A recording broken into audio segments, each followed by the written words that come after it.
Ya, jadi tahapan pemilihan umum tahun 2024 hari ini sudah berlangsung. Ada satu masalah sebenarnya yang kita hadapi, itu sebagaimana pengalaman pelaksanaan pemilihan umum yang lalu, yaitu di 2019, adalah terkait dengan media sosial. Jadi media sosial ini merupakan satu perkembangan zaman yang menjadi efektif kalau kemudian itu kita bisa manfaatkan dengan baik. Tetapi sebaliknya itu bisa menjadi soal, keruwetan, dan bahkan kemudian ancaman bagi demokrasi kita ketika kemudian kita tidak bisa mengelola media sosial dengan baik. Nah, terkait dengan pelaksanaan pemilu di tahun 2024 ini, kami penyelenggara pemilu itu sudah bisa memetakan terkait dengan ancaman apabila media sosial ini tidak kita bisa manfaatkan dengan baik, yaitu terkait dengan hoax dan ujaran kebencian. Ini yang menjadi soal.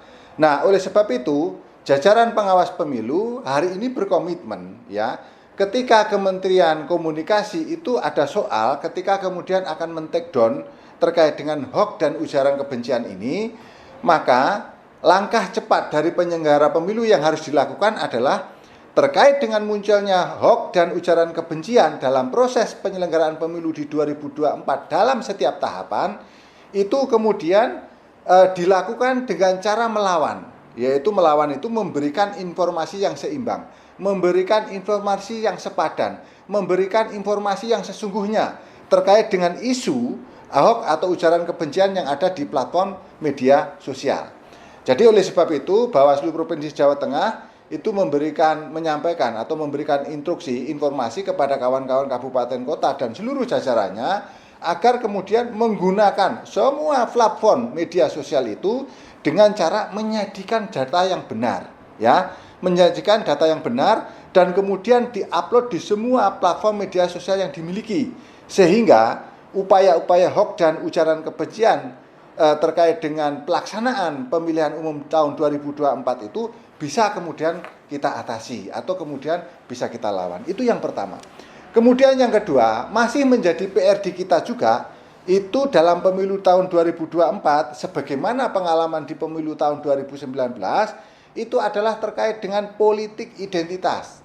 Ini yang juga menjadi persoalan, karena politik identitas itu nanti akan mensegregasi, yaitu memisahkan kelompok sosial dalam masyarakat kita.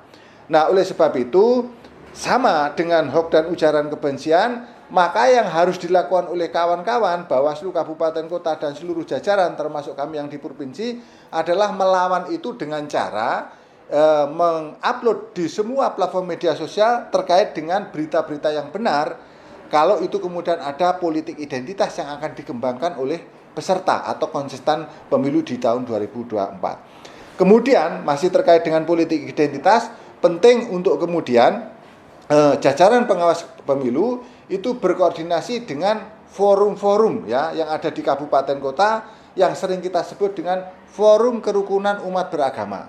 Jadi penting untuk kemudian kita sebagai penyelenggara pemilu membuka komunikasi, kemudian membuka membuka jalur-jalur stakeholder yang kemudian bisa mengkomunikasikan dari awal ketika nanti misalnya ada persoalan-persoalan terkait dengan politik identitas. Pada prinsipnya adalah setiap penyelenggaraan pemilu yang namanya identitas nggak bisa dihindari. Tetapi yang harus kita hindari adalah bagaimana politik identitas itu tidak menjadikan fitnah.